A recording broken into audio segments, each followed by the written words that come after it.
தென்மேற்கு பருவமழையால் மகாராஷ்டிரா, குஜராத் உள்ளிட்ட மாநிலங்களில் வெள்ளப்பெருக்கு ஏற்பட்டு மக்களின் இயல்பு வாழ்க்கை முடங்கியுள்ளது. மகாராஷ்டிர மாநிலம் புனே, நாசிக், ரத்னகிரி, ராய்காட், தானே உள்ளிட்ட மாவட்டங்களில் மழை வெளுத்து வாங்கியது.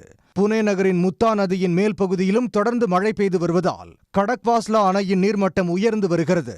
ஆற்றின் வெள்ளத்தில் சிக்கியவரை போலீசார் கயிறு கட்டி பத்திரமாக மீட்டனர். கனமழை காரணமாக புனே அருகே உள்ள பவானா ஆற்றின் நீர்மட்டம் அதிகரித்து பிம்ரி சின்ஸ்வாட்டில் உள்ள மோரியா கோசாவி கணபதி கோயிலுக்குள் தண்ணீர் புகுந்தது. ஆறுகளில் ஏற்பட்டுள்ள வெள்ளப்பெருக்கில் கார் ஒன்று அடித்துச் செல்லப்பட்டது. அதேபோல் ராய்காட் மாவட்டத்தில் அம்பா ஆற்றிலும் நாசிக்கில் உள்ள கோதாவரி ஆற்றிலும் வெள்ளம் கரை புரண்டு ஓடுகிறது.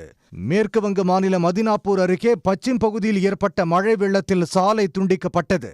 காட்டாற்று வெள்ளம் வீடுகளை சூழ்ந்து ஓடுகிறது. இதையடுத்து வீடுகளுக்குள் சிக்கியவர்கள் ரப்பர் படகு மூலம் மீட்கப்பட்டனர்.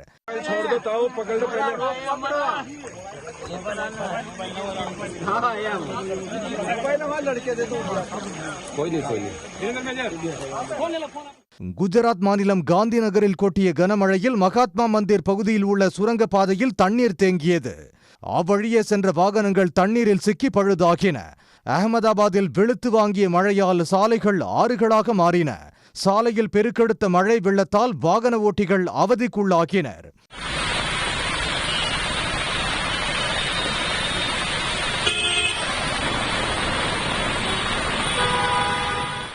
ஜார்க்கண்ட் மாநிலம் ராஞ்சியில் பெய்த கனமழையால் வீட்டின் ஒரு பகுதி சுற்றுச்சுவர் இடிந்து விழுந்தது.